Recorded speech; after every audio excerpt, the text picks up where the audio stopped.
மேடையில் இருக்கிற எல்லாருக்குமே வணக்கம். தென் மீடியா சப்போர்ட்டர்ஸ்க்கு என்னுடைய வணக்கம். Sorry for the delay, late ஆயிடுச்சு, என்னோடய ஃப்ளைட் லேட் ஆயிடுச்சு, அதனால தான். ஓகே, கன்னி என்னோடய கரியர் ஸ்டார்டிங்லேயே ஒரு ஹீரோயின் ஓரியன்ட், ஹீரோ இல்லாமல் இருக்கிற ஒரு படம். அதுவும் இல்லாமல் இது எப்படின்னா, இது எனக்கு பர்சனலாக ரொம்பவே கனெக்டான ஒரு சப்ஜெக்ட் என்ன சொல்லலாம். நீங்கள் இன்னும் ட்ரைலர் பார்த்துருக்கீங்கன்னு தெரியல, சாரி. போஸ்டரில் நீங்கள் பார்க்கலாம். என்னுடைய லுக் கம்ப்ளீட்டாக டிஃப்ரெண்ட்டாகவே இருக்குது. அதுவும் இல்லாமல் எனக்கு பர்சனலாக இந்த படத்தில் வந்து ஹோம்ஒர்க் நிறையா இருந்தது. ஆக்சுவலாக இந்த மாதிரி ஒரு சப்ஜெக்டில் நான் சூஸ் பண்ணதுக்கு வந்து செல்வராஜ் சாருக்கு, அப்போது நம்ம சிவ சாருக்கு, டைரக்டர் சிவத்தோர் படி சாருக்கு நான் ரொம்ப நன்றி சொல்கிறேன்.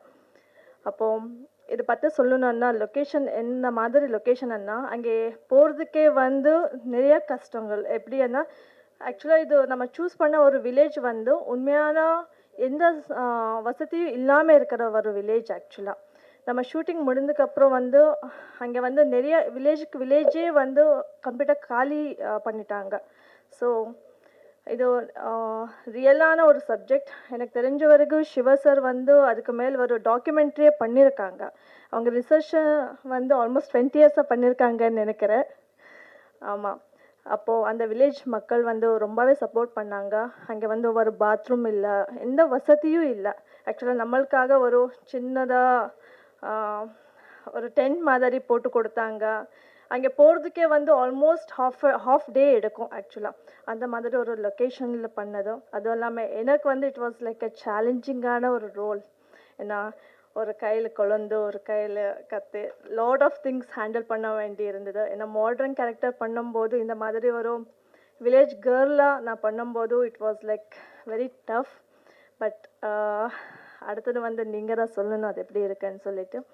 ஸோ இந்த மாதிரி ஒரு சப்ஜெக்ட்க்கு என்னை சூஸ் பண்ணதுக்கு, அப்போது இந்த மாதிரி ஒரு வாய்ப்பு கொடுத்ததுக்கு வந்து எல்லாருமே நன்றி சொல்கிறேன். அதுவும் இல்லாமல் மீடியா பீப்புள், இந்த சின்ன சின்ன பட்ஜெட் படங்களை வந்து நீங்கள் சப்போர்ட் பண்ணணும். அதுவும் இல்லாமல் இந்த படம் இப்போது அவார்டுக்கு போகிறதுக்கு ரெடியாக இருக்குது. அது வந்து அந்த விஷயத்தில் I am so happy. So உங்களுடைய பிளெஸ்ஸிங்ஸ் வேணும்னு கேட்குறேன். மீடியா பீப்புள் சப்போர்ட் பண்ணணும்னு கேட்குறேன். தேங்க்யூ. ஆஃப்டர் லாங் டைம் தமிழுக்கு திரும்பி இந்த படத்தோட கம்பேக் பண்ணிகிட்ருக்கேன். ஸோ அடுத்தது லைனப்பில் இன்னும் 2 மூவிஸ் இருக்குது. ஸோ ஷார்ட்லி அதை நான் பேசுகிறேன். தேங்க்யூ. எல்லாருக்கும் வணக்கம். எனக்கும் கொஞ்சம் ஸ்டேஜ்னால் கொஞ்சம் பயம்தான். எங்கள் அழைப்பிதழை ஏற்று இங்கே வந்திருக்க எல்லாருக்கும் என்னுடைய மனமார்ந்த நன்றியை தெரிவித்துக் கொள்கிறேன். எங்கள் டீம் எல்லாருக்குமே என்னுடைய வாழ்த்துக்கள். 17th கன்னியின் காதல் கதை. காதல்னா நார்மலாக ஒரு பெண்ணோட காதல் கிடையாது. ஒரு கன்னி, ஒரு பெண் வந்துட்டு என்ன பண்ணுறா, இந்த படத்தில் என்ன பண்ண போகிறா, எப்படி தன்னுடைய குடும்பத்தை காதலிக்கிறா, நம்முடைய பாரம்பரியத்தை எப்படி பராமரிக்கிறா, அதுதான். ஏன்னா இந்த இயற்கை மருத்துவங்கள்லாம் ரொம்ப அழிஞ்சு போயிடுச்சு, கொஞ்சம் கொஞ்சமாக வந்துட்டுருக்கு. பட் இந்த ரீல்ஸ், இன்ஸ்டாகிராம்லாம் இருக்கிறனால மறுபடியும் அது நம்ம முன்னோர்கள் மூலியமாவோ அதை பற்றி தெரிஞ்சுக்கிட்டவங்க மூலியமாவோ நிறைய இப்போ வெளியே வந்துட்டுருக்கு. அதை பற்றி நம்ம பாரம்பரியம் அழியக்கூடாது அப்படின்றதுக்காக இந்த படமும் நம்ம எடுத்திருக்காங்க. மாயன் சிவா அவர்கள் இயக்குனர், இந்த படத்தோட இயக்குனர். செல்வராஜ் சார் இந்த படத்தில் எனக்கு வாய்ப்பு கொடுத்ததுக்கு மிக்க நன்றி. இதில் வந்து பார்த்தீங்கன்னா ரொம்பவே கஷ்டப்பட்டிருக்கோம். எதுவுமே ஆர்டிஃபிஷியல் கிடையாது. அதில் இருக்க பிளேஸுங்களும் சரி, எந்த ஒரு விஷயமே. ஏன்னா இது ஃபுல்லாகவே வந்து நாங்கள் உங்களுக்கு இயற்கையை தான் காமிச்சிருக்கோம். கேமரா வந்து எடுத்துகிட்டு போகிறதுக்கு கூட எங்களுக்கு போதுமான வசதிகள் இல்லைன்னா அவங்க கொடுக்க முடியாதுன்னு சொல்ல கிடையாதுங்க.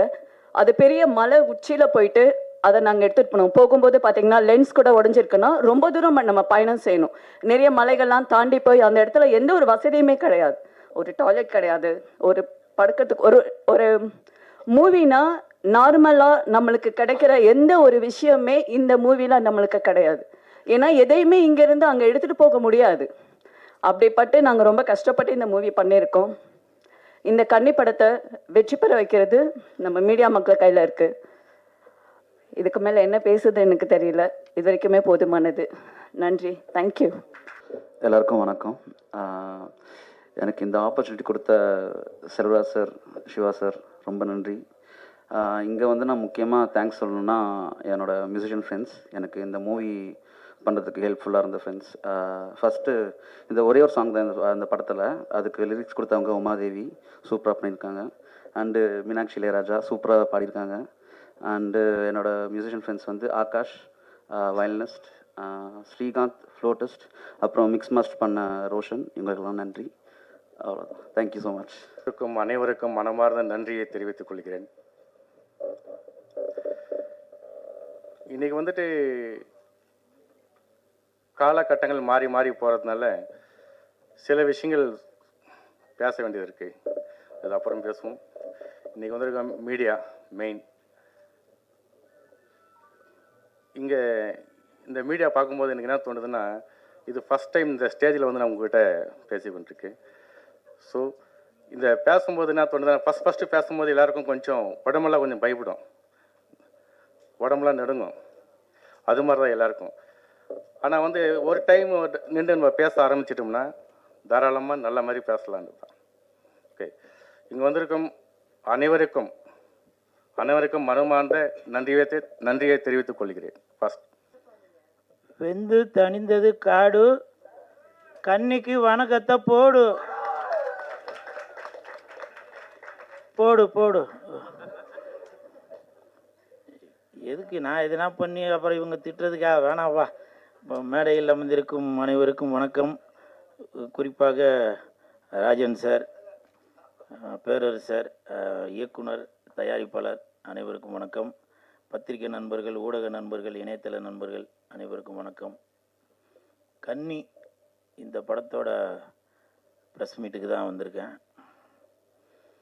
நான் ஸ்டேஜில் ஏறும்போது எனக்கு ஜாக்கெட்டு, அந்த பாவாடை, தாவணி எல்லாம் என்னால் சரியாக போட்டுட்டு மேலே ஏற முடியல. உடனே டக்குன்னு படத்தோட தயாரிப்பாளர் செல்வராஜ் சார் டக்குன்னு அவனுக்கு ஒரு சால்வை போட்டு இந்த கன்னியை காப்பாற்றிட்டார் அப்படியே. ஸோ அவருக்கு என் மனமார்ந்த நன்றி செல்வராஜ் சார். அது மட்டும் இல்லை, நான் இங்கே பக்கத்தில் இருக்கும்போது என் பக்கத்தில் உங்கள் பேர் என்ன சொன்ன, தாராவா, அவங்க கூட சொன்னாங்க, எங்களை எல்லாரையும் நல்லா கன்னித்தன்மையோடு பார்த்துக்கிட்டாரு ப்ரொடியூசரு அப்படின்னு சொல்லி. ஸோ அப்படி ஒரு தரமான தயாரிப்பாளர் செல்வராஜ் சார். அதே மாதிரி படத்தை பற்றி பேசினாங்க இயக்குனர் சார். இயக்குனர் அவர்கள் சொல்லும்போது அவர் அறியாமலே ரொம்ப ஒரு எமோஷ்னல் ஆனார். உங்களுக்கும் என் மனமார்ந்த வாழ்த்துக்கள், நன்றிகள் சார். ஏன்னா ஒரு ஒரு ஒரு படம் தயாரிக்கும் போது அதில் அவ்வளோ கஷ்டங்கள் இருக்கும். அதே மாதிரி இயக்குனர்களுக்கும் அவ்வளோ கஷ்டங்கள் இருக்கும்.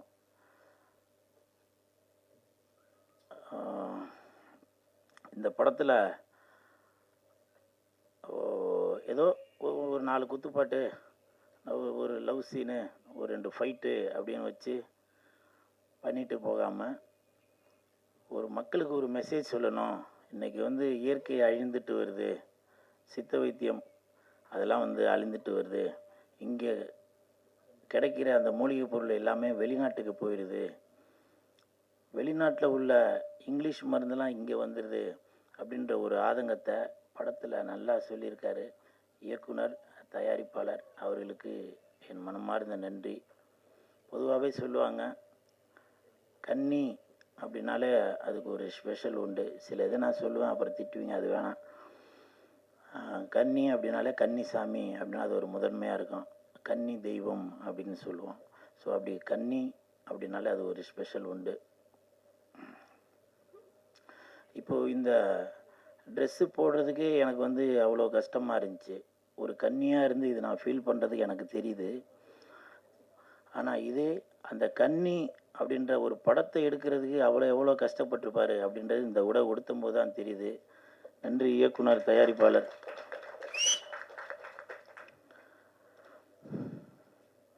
நான் நிறையா பேச வேணான்னு நினைக்கிறேன். ஏன்னா இந்த கெட்டப்பே கன்னின்னு எல்லாருக்கும் தெரிஞ்சிருக்கும்ல. ஏன்னா இப்போது பேரரசு சார் சொல்லும்போது சொன்னாங்க, மிக்க நன்றி பேரரசு சார். இப்போ உங்களை மாதிரி உள்ளவங்க இந்த மேடையில் என் பேரை பயன்படுத்துறது, இது வந்து எனக்கு ஒரு பெரிய, இந்த படத்தில் நான் நடிக்காட்டியும் நான் நடித்ததுக்கு சமம். அவ்வளோ ஒரு ஒரு ஒரு சந்தோஷமாக இருக்குது. ஒரு பெரிய இயக்குனர் விஜய் சார், அஜித் சார் எல்லாம் வச்சு படம் எடுத்தவங்க.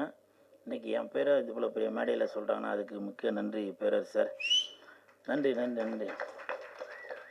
ஏன்னா பெரியவங்க வாழ்த்து இருந்தால் தான் அடுத்த கட்டத்துக்கு நம்ம போக முடியும்.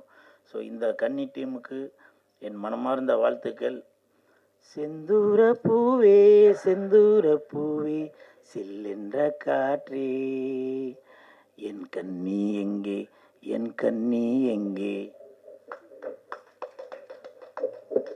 மறந்துட்டம்பா. நீ கொஞ்சம் பாராயோ செந்தூர பூவே. சில பேர் நினைப்பீங்க இவன் என்னடா ஏதோ ஒரு கோமாளித்தனமாக ஏதோ பண்ணிட்டு இருக்காருன்னு. நான் இந்த ட்ரெஸ்ஸு போகிறதெல்லாம் நான் ஒன்றும் விரும்பிலாம் ஒன்றும் போடலைங்க. இப்போ நான் இது போட்டுட்டு நான் வீட்டுக்கு போனாக்க என் பொண்டாடி பசங்களாம் என்னை வந்து டாடி சூப்பர் அப்படின்னு சொல்லி வாழ்த்துவாங்கன்னு நினைக்கிறீங்களா? இது அவ்வளோ கஷ்டம், புரியுதுங்களா? ரொம்ப. ஆனால் நான் இந்த ட்ரெஸ்ஸு போடும்போது நான் ஒரு சந்தோஷமாக தான் போடுறேன், ஒரு பெருமையாக தான் நினச்சி போகிறேன். ஏன்னா இந்த படத்தில் எவ்வளோ பேர் நடிச்சிருக்காங்க, ஹீரோயின்லாம் நடிச்சிருக்காங்க, வரல. இப்போ பேர சார் சொன்னாங்க ஹீரோயின் வராதால கூல் சுரேஷ் வந்திருக்கார் போல் அப்படின்னு. அது வந்து எனக்கு வந்து ஒரு பெருமை தான் அது. அதனால் இந்த ட்ரெஸ்ஸு வந்து 3வது மனுஷங்களுக்கு இது வந்து ஒரு கேலி பொருளாக தெரிஞ்சாலும் இந்த படத்தில் நான் நடிக்காட்டியும் என்னுடைய இந்த சினிமா என்னால் ஏதோ ஒன்று நான் சினிமாவில் பெருசாக ஜொலிக்க முடியாட்டியும் ஏதோ ஒரு விதத்தில் மக்களை வந்து ஒரு மகிழ்வித்துட்டு இருக்கணும். ஐயோ ரொம்ப எமோஷனலாக வேணாம்ப்பா. ரொம்ப மகிழ்வித்துட்டு இருக்கணும் அப்படின்ற ஒரு எண்ணத்தில் தான் நான் இப்படிலாம் இருக்கிறது.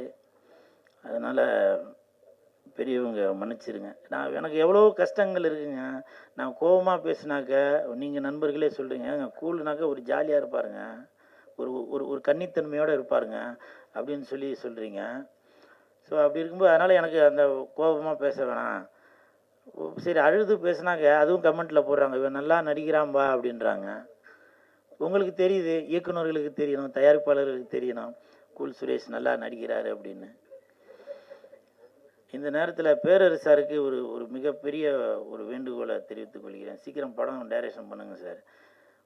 உங்களை மாதிரி ஆளுங்களுக்கு நான் உழைக்கிறதுக்காக காத்துக்கிட்டு இருக்கிறேன் சார். தயவு செஞ்சு பேரரசு சார், ராஜன் சார், நீங்களாம் அடுத்தடுத்து படங்கள் என்ன பண்ணிகிட்டே இருக்கணும் சார்.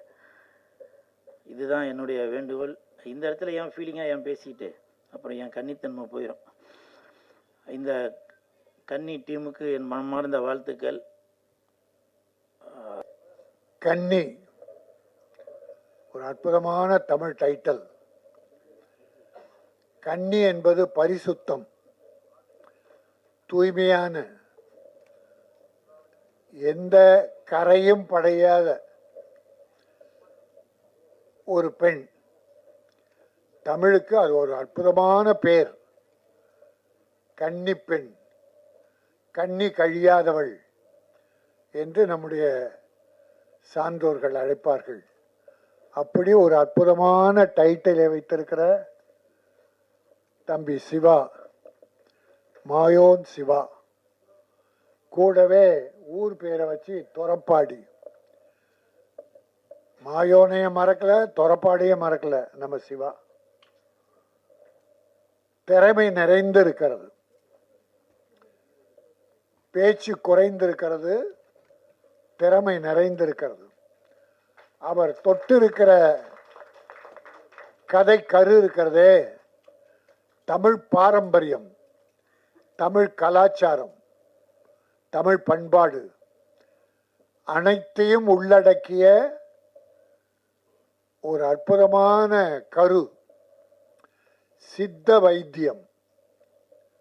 நம்முடைய பேரரசு கூட பேருரையாற்றினார். பல பேர் பேருக்கு அரசா இருப்பாங்க, பேருக்கு ஆசிரியர் பாருங்க, பேராசிரியர்னு. உண்மையிலேயே ஒரு அற்புதமான விஷயங்களை எல்லா விஷயத்தையும் தொட்டார், விளக்கம் தந்தார். அதான் அறிவுபூர்வமான விஷயம். சித்த மருத்துவம் ஒரு காலத்தில் சிதைந்திருந்தது. யாரும் ஏறெடுத்து பார்க்காமல் இருந்தார்கள். அலோபதிக்கு போயிட்டு இருந்தாங்க. தலையில வலினா காலில் எக்ஸ்ரே எடுப்பான் டாக்டர். ஏன்னா அவன் எக்ஸ்ரே மிஷின் சும்மா இருக்கக்கூடாது. பல டாக்டர்கள் படிச்சுட்டு வந்து கோட்டீஸ்வரன் ஆயிட்டாங்க.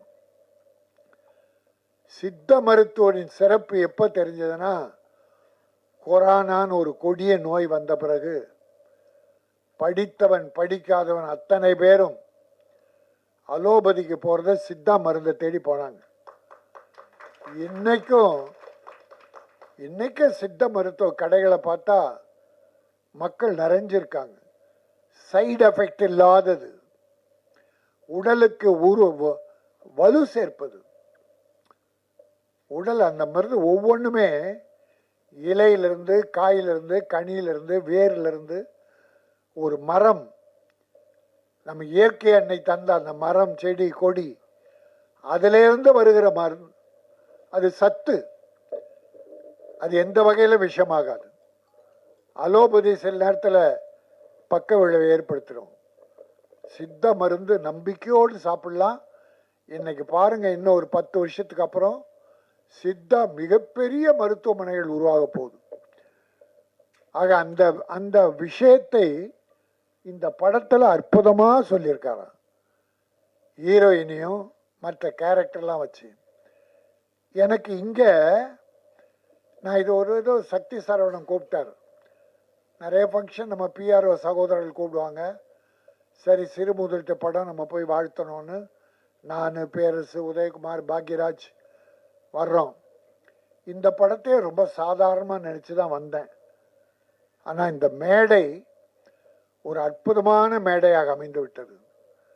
பேசின ஒவ்வொருத்தரும் ஆத்மார்த்தமாக ஆழ் மனதிலிருந்து வாழ்த்துறாங்க.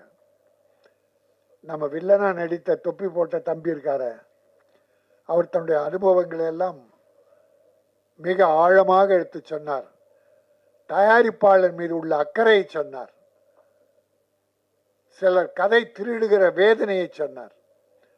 அந்த 2 பொண்ணுக்கு அப்பா நடிக்கிற தம்பி பேர்னு மணிமாறன் ஆத்மார்த்தமா பேசினார். தாரா அவங்க பேசும்போது பார்த்தேன், நம்ம படம், நாங்கள் வேலை செய்தோம், நாங்கள் எடுத்தோம், நாங்கள் லொக்கேஷன் போனோம். இந்த வார்த்தை ஒவ்வொருத்தருக்கும் வேணும்.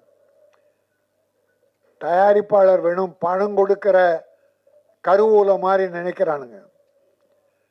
தயாரிப்பாளரோட இணைந்து நடிகர்கள், இயக்குனர் முதல், இயக்குனர் முக்கியம். இயக்குனர் இல்லாமல் படமே இல்லை. அதே போல் தயாரிப்பாளர் இல்லாமல் படம் இல்லை. தயாரிப்பாளர் காசு போட்டு தேங்காய், பூ, பழம் வாங்கி பூஜை போட்டால் தான் உங்களுக்கு எல்லாருக்கும் வேலை. அதே போல் கடைசியில் பூசணிக்காய் வாங்கி உடைக்கணும், அதுக்கும் தேங்காய். இப்படி ஆடியோ ஃபங்க்ஷன் நடத்தணும். ஒரு இசையமைப்பாளர் ரூமில் போட்டு டியூன் போட்டால் அது உலகத்துக்கு பரவிடாது. அந்த தயாரிப்பாளர் அவருக்கு வேண்டிய தண்ணி பாட்டிலிருந்து எல்லாம் வாங்கி கொடுத்து டியூனை வாங்கி ஒரு கவிஞரை அழைத்து பாடல், நம்ம போல கவிஞரை அழைத்து பாடல் எழுதி வைத்து, பிறகு ஒரு நல்ல பாடகர் வைத்து பாட வைத்து, நல்ல பாடல் உருவான பிறகு அதை இப்படி இசை வெளியீட்டு விழாவுக்கு அதுக்கு ஒரு 50 லட்சம் செலவு பண்ணி அதை உலகுக்கு அறிமுகப்படுத்தினா, அது தயாரிப்பாளர் ஆரம்பத்திலிருந்து முடிவு வரை இருக்கிற செலவு. அவர் செய்த வேலைக்கு பணம் கொடுத்துட்டார். ஆக இந்த பாட்டு முழுவதும் தயாரிப்பாளர் மட்டுமே சொந்தம். அது என்ன சட்டம் என்னன்னா சொல்லட்டும். ஆன்மீகமா நினைச்சு பாருங்க, ஆத்மாவை நினைச்சு பாருங்க. எல்லாத்துக்கும் நம்ம பணம் கொடுத்துட்றோம். அதுக்குன்னு ஒரு சம்பளம் வாங்கிட்டு எனக்கு சொந்தம் சொன்னா அது பேராசை. ஆனா அக்ரிமெண்ட்ல இருந்ததுன்னா கொடுத்தாகணும். அக்ரிமெண்ட் போடும்போது இந்த படத்துக்கு இசையமைக்கிற இசைப்பாளருக்கு இதில் வருகிற வருவாயில் தயாரிப்பாளர் 50%, இசையமைப்பாளர் 25%, கவிஞர் 10%, பாடகர் 10% ஒரு அக்ரிமெண்ட் போட்டால் அதை நம்ம ஆனர் பண்ணணும். அதை மறுத்து வாதம்லாம் பண்ணக்கூடாது. ஆக முதல் போடுகிற முதலாளியை துரோகம் செய்துவிட்டு நான் மட்டுமே சம்பாதிக்கணும்னு நினச்சி இன்னைக்கு எத்தனை தயாரிப்பாளர்கள் வருவாய் இல்லாமல் வறுமையில் வாடுறாங்க உங்கள் எல்லாருக்கும் தெரியும். என்னுடைய மீடியா சகோதரர்கள் அத்தனை பேருக்கும் தெரியும். ஒவ்வொருத்தர் வாழ்க்கையை நான் எங்களை விட நீங்கள் தான் அதிகமாக தெரிஞ்சு வச்சிருக்கீங்க. ஆகவே ஒரு படம் எடுக்கிற போது இப்படிப்பட்ட ஒரு குழு இணைந்து தயாரிப்பாளர் செல்வராஜ் ஒரு தங்கமான எப்படிடா இப்படி ஒரு நட்பு கிடைச்சதுன்னு பார்த்தா முதல்ல தயாரிப்பாளர் தங்கமான உள்ளம், எல்லாருக்கும் பெரிய மரியாதை கொடுத்துருக்காரு, யாருக்கும் பாக்கி வைக்கல, எல்லாரும் நிறைவா அன்போடு நடத்தி மரியாதையோடு நடத்தியிருக்கார். அதனால எல்லாரும் அவரை சூழ்ந்து இந்த படம் வெற்றி பெறணும்னு பாருங்க. இந்த படத்தை டேட் அறிவு 17 ரிலீஸ். சரவணன் டிஸ்ட்ரிபியூட்டர், அவர் டிஸ்ட்ரிபியூட் பண்ண போறார். ஆகவே ஒரு படம் வெற்றி பெற வேண்டும் என்றால் எல்லாரும் ஒன்றா சேர்ந்து தயாரிப்பாளர் கை கொடுக்கணும், துணை நிற்கணும். நான் அதனால் இந்த கன்னி நிச்சயம் தமிழ் மக்களின் மனதிலே ஒரு நல்ல இடம் பெறும், வசூல் தரும், தயாரிப்பாளர் மீண்டும் படையெடுப்பார் என சொல்லி, இது தமிழ் பாரம்பரியம், கலாச்சாரம், பண்பாடு மிக்க கதையானதால நம்ம தமிழ்நாட்டில் நடக்கிற சில அவலங்கள் ஒன்றே ரெண்டு ஒரு விஷயத்தை சொல்லி முடிக்க விரும்புகிறேன். அதாவது தமிழ் பண்பாடு கலாச்சாரம்னா ஒருவனுக்கு ஒருத்தி என வாழ்வது. அப்படி பல பேர் நம்ம சினிமா உலகத்தில் பலர் காதலித்து நடிகர்கள் வாழ்ந்து கொண்டிருக்கிறார்கள். எங்க பாக்யராஜ், பூர்ணிமா ஒரு பெரிய உதாரணம். இன்ற வரைக்கும் ஒரு இன்பமான வாழ்க்கை, பிறருக்கு எடுத்துக்காட்டுகிற வாழ்க்கை வாழ்ந்து கொண்டிருக்கிறார்கள். ஆனால் இப்போ சில காலமாக இதை எதுக்கு சொல்கிறேன்னா, தமிழக இளைஞர்கள் இதை ஃபாலோ பண்ணிடக்கூடாது. எப்படி நடிகர்களை இவங்க ஃபாலோ பண்ணுறாங்க, நடிகன் பேண்ட்டு கிழிஞ்ச பேண்ட்டு போட்டு அதை ஸ்டைலாக போட்டுக்கிறான், தலையை கோதி விட்டுக்கிட்டா தலையை கழிச்சு விட்டுக்கிறான். அதுபோல் வாழ்க்கையும் பின்பற்றினால் தமிழ் பண்பாடு கலாச்சாரம் என்ன ஆகும்? போன மாதம் தனுஷும் ஐஸ்வர்யாவும் கோர்ட்டுக்கு போய் விவாகரத்து, அது ஒரு பெரிய பரபரப்பு உண்டாச்சு. தமிழ் மக்கள் வேதனைப்பட்டார்கள். இதுக்கா படம் எடுக்கிறோம்? இப்படி ஒரு பண்பாடு மணமக்கள் 2 குழந்தைய விட்டுட்டு நாங்கள் பிரிஞ்சு போகிறோன்னா அந்த குழந்தைகள் கதி என்ன? அந்த குடும்பத்து மாபெரும் தலைவன், உலகம் அறிந்த தலைவன், அவருடைய மனசு எப்படி வேதனைப்படும்? பெற்ற அப்பா அம்மா வேதனைப்படும், பிறந்த குழந்தைகள் 2 சிங்கக்குட்டிகள் எவ்வளோ வேதனைப்படன்னு கூட பார்க்காம கோர்ட்டுக்கு போயிட்டாங்க. நம்ம தமிழ் மக்கள் வேதனைப்பட்டாங்க. ஏன் வேதனை? அவங்க ரசிகர்கள் இதை ஃபாலோ பண்ணிடக்கூடாது, அந்த வேதனை. இப்போ புதுசாக பார்த்தா ஜிவி குமார், ஜிவி பிரகாஷ், அந்த சைந்தவி நல்ல பொண்ணு. ஏன்னா முதல் பாட்டு என்னுடைய உணர்ச்சிகள் படத்தில் பாடிச்சு. நல்ல பிள்ளை, ஒழுக்கமான அருமையான பிள்ளை.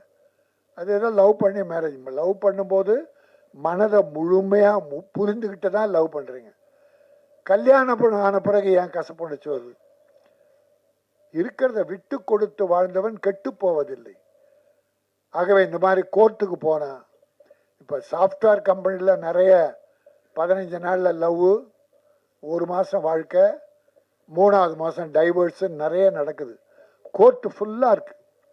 அந்த பண்பாடு சினிமாக்காரெல்லாம் வளர்ந்தக்கூடாதுன்ற வேதனையில் தான் இதை நான் சொன்னேன். கைகூப்பி வணங்குறேன். கணவன் மனைவியாக தொடர்ந்து வாழுங்கள், இன்ப வாழ்க்கை வாழுங்கள், நல்ல குழந்தைகளை பெற்றெடுத்து இந்த நாட்டுக்கு தந்து செழிப்போடு வாழுங்கள் என சொல்லி, இந்த கன்னி தமிழ் பண்பாடு கலாச்சாரம் சித்தா எல்லாமே தமிழ் சம்பந்தப்பட்ட, தமிழ் உணர்வுகள், தமிழர்கள் உள்ளம் சம்பந்தப்பட்ட படம் நிச்சயம் ஒவ்வொரு தமிழனின் உள்ளத்திலும் நிலைக்கும்.